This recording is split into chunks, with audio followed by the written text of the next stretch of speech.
Bom dia, boa tarde, boa noite. Hoje eu vou fazer uns questionamentos e um paralelo aqui. Sobre eugenia e sobre esse governo que a gente está vivendo e sobre esse fascismo, nazismo, né, neonazismo, que meio que estão falando tanto o que é de fato e o que de fato está acontecendo agora. Para dar uma forcinha aí, se inscreve no canal, dá aquele like e se puder compartilha. Vamos lá. Primeiro, o que é eugenia? Eugenia seria uma teoria da raça pura, né? A seleção da raça. Resumindo, a lei do mais forte, os mais fortes sobrevivem. Quem aplicou isso na prática foi Adolf Hitler. Ele era tão ligado, tão obcecado a isso, que no governo dele tinha um grupo de pesquisa que passaram durante anos pesquisando artefatos que provassem que a raça alemã era uma raça superior. Eles estavam buscando artefatos que eram de Atlântida, da civilização atlântica, para provar que eles eram um ser vindo de uma divindade superior. Isso parece até brincadeira, mas não é. Isso realmente aconteceu. Realmente se gastou muito tempo com dinheiro e pesquisa procurando isso. E o que eles faziam, o que eles consideravam que não eram puros, os impuros, indignos e tal? Bom, a história está aí para nos mostrar. Hitler exterminou todo mundo que ele considerava inferior, né? Eles queriam a seleção da raça, a raça ariana, a raça pura. Então, não só os judeus, mas ciganos, acho que homossexuais também entram nesse caso, pessoas com deficiente, outras raças. Os judeus foram os mais afetados, de fato. Foram mais de 6 milhões de judeus exterminados. Quem não era loirinho de olhos azuis praticamente estava com os dias contados. O próprio Hitler disse uma vez que ele viu um questionário sobre os preceitos para ser puro, e ele disse que se a mãe dele fizesse um questionário, provavelmente nem ela passaria, para você ver como era. O que isso tem a ver com Bolsonaro e com o Brasil? Bolsonaro disse abertamente, e ele repete isso várias vezes, que 70% da população vai se infectar. Que é assim que a doença vai acabar, né? Entre aspas. Que todo mundo vai poder voltar às suas atividades normais. E que as pessoas não podem parar, porque se todo mundo vai pegar mesmo, que aconteça logo. Só que já é uma população com 200 milhões de habitantes, 210, né? Mas vamos arredondar. Se desses 210, apenas 10% pegar essa doença, e 5 em 100 desses 20 milhões, que são os 10%, precisarem de atendimento médico, estamos falando de 1 milhão de pessoas que vão precisar ser atendidas, certo? Então, no Brasil, somando o setor público e o setor privado, a gente só tem 40 mil leitos médicos. Ou seja, o que vai acontecer com os 960 mil pessoas? E estamos falando da população de 10% só contaminada. 960 mil pessoas podem morrer apenas por não poderem ser atendidos. De repente, essa pessoa poderia ter sido atendida e ela iria sobreviver, mas ela não vai ser atendida. Ela vai chegar no médico e não vai ter quem atenda. E por estar lotado os hospitais, alguém vai sofrer um acidente, vai chegar lá e aí? Não vai poder ser atendida. Ela pode chegar com a flecha atravessada na cabeça, literalmente. Não tem vaga, não vai ter como. Vão morrer gente de infarto e tudo, até asma. A asma mata se você não tratar. Uma pessoa pode morrer de asma simplesmente por não poder ser atendida. Aí você tira. Estamos falando de 10% da população. Imagina se os 70% que Bolsonaro fala se concretizar. Multiplique esses 10% por 7. Aí você vai ter o genocídio de Hitler. Certo? Aí isso não é... Aí você diz, não é a mesma coisa. Rapaz, pelo descaso que está acontecendo aqui, aí tem muita gente que diz, pô gente, é exagero. Pode ser que sim. Mas essa semana pegaram uma secretária de Paulo Guedes dizendo que se morressem os idosos, o problema da Previdência estava encerrado, estava resolvido. Isso aqui não foi noticiado, mas foi noticiado lá fora. Pelo menos eu não vi, ou pelo menos se foi noticiado, foi aquela coisa feita nas coxas, né, de qualquer jeito, rápido, não deu muita atenção.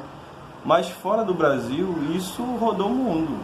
E tem gente comentando até hoje, mas aqui mal se fala disso. É a secretária do nosso ministro da Economia. Pô, a secretária direta dele pensa isso, assim, afirmar que ele pensa a mesma coisa, não pode, né? Mas digamos que é meio complicado. Ele manter uma pessoa que fala uma coisa dessa junto com ele, então ele tá meio que sendo conivente com aquilo. Ou então ele realmente pensa a mesma coisa. Além do comentário de um médico que eu vi essa semana, que ele falou que as pessoas tinham que voltar às suas vidas normais porque os hospitais estão levando um prejuízo danado. E por quê?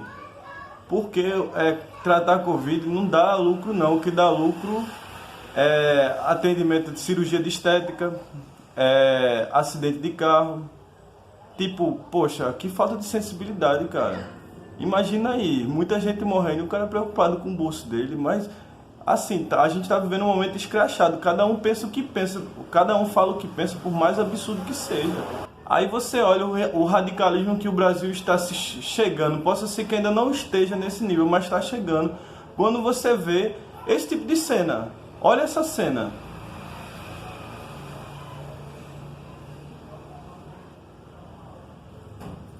Um movimento chamado 300, liderado por uma tal de Sarah Winter, que eu não gosto nem de comentar, veio fazer um protesto na frente do STF numa cena deplorável, imitando a Ku Klux Klan, que é um movimento racista americano, gente. Isso está acontecendo aqui no Brasil. Passeata a favor de Bolsonaro e gente com a bandeira neonazista ucraniana. Isso não aconteceu só nessa passeata, em várias outras essa bandeira está sendo levantada. E uma cena que chocou muita gente essa semana, que parece uma cena inocente, mas não faz sentido uma pessoa fazer uma cena tão simbólica, que é Bolsonaro mais os assessores dele lá tomando um copo de leite ao mesmo tempo. Isso é uma cena simbólica, poderia ser outra coisa, ele podia estar tomando isso sozinho, mas eles param ao mesmo tempo e tomam um copo de leite. E um copo de leite, para muita gente que não sabe, representa a supremacia branca, gente. Aí, então você está dizendo que Bolsonaro é fascista? Pô, então, muita gente está falando isso, até o Celso de Mello, que é o ministro do STF, falou isso essa semana. Mas assim, e eu sim acho que Bolsonaro tem alguns traços narcisistas e fascistas que são parecidos com Hitler e com Mussolini, mas daí achar que ele seja fascista, eu não acho. Eu acho que ele é bem radical, certo? E defende umas pautas bem controversas contra várias coisas preconceituosas, na verdade, né? Não vou entrar em detalhe, mas diferente de Mussolini e de Hitler, eu acredito que Bolsonaro não tenha um projeto de nada. Hitler, por mais que fosse perverso, e Mussolini, o que eles estavam fazendo, eles tinham um projeto, eles sabiam o que estavam fazendo. E na minha opinião, Bolsonaro não sabe. Na minha opinião, Bolsonaro está perdido, as coisas estão apertando para o lado dele, ele está meio desesperado. E ele está falando isso para os poucos que ainda apoiam, não exatamente poucos, né? Só que assim, comprovadamente, qualquer governo tem um grupo minoritário de entre 8% e 12% que são fascistas mesmo, e ele está se apoiando nessa galera para inflamar o resto e tirar o foco das coisas que estão acontecendo e conseguir firmar o apoio dele. Ele está falando para os apoiadores dele. Na minha opinião, isso é sinal de desespero, mas ele está falando para o público dele. E assim, eu não acredito que tem 25% a 30% que ainda apoiam Bolsonaro, mas eu não acredito que essas pessoas são todas fascistas. Aqueles 12%, 10% são. Esses 25% a 30% não são, só que são inflamados por um ódio, né? E por uma série de corrupção que a gente tem vivendo, por má informação, são mal informados também e acabam se levando a essa situação. E ele está falando para esse público. Mas vocês perceberam, ele também é campeão em recuar. Ele fala as coisas, depois disse que não foi bem assim, não foi o que ele queria dizer, entender errado, ou então nega. Então você acha que ele vai dar um golpe? Eu particularmente acho que não, e não acho que ele tenha apoio de ninguém, nem da população, nem militar para chegar a um golpe. Talvez os militares até dessem um golpe, mas não para colocar Bolsonaro, porque eles sabem que Bolsonaro não tem controle nenhum. O que eu acho que Bolsonaro está apostando nessa bagunça mesmo, nessa confusão, essa briga, porque a briga é interessante, para ele no caso, né? A briga tira o foco dos problemas reais que estão acontecendo. Ele não tem projeto de nada, então quando ele briga, quando ele faz essa confusão todinha, é só ele dizer para as pessoas, ó, eu não estou governando porque não estão deixando eu governar. Eles estão brigando comigo, estão fazendo isso. É fácil botar a culpa nos outros, como ele sempre botou a culpa no PT, por desprojeto dele e tudo mais. Todos os problemas do Brasil são culpa do PT, então é fácil ele crescer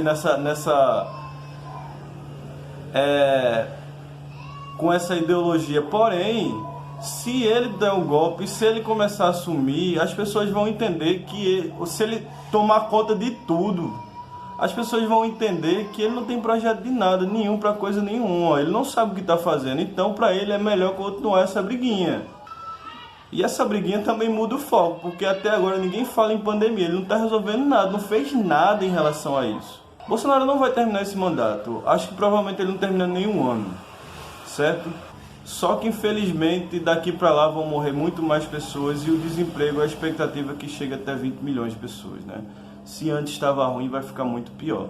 E a gente deveria ter uma solução mais rápida, mais fácil de resolver a situação, mas não tem. No momento a gente tem que ver e torcer que ele caia, mas vamos fazer nossa parte aqui, vamos continuar nessa luta e vamos falar, não vamos ficar calado, porque somos 70% e a esperança é aquela que nunca morre, né? Então a gente espera que tenhamos dias melhores.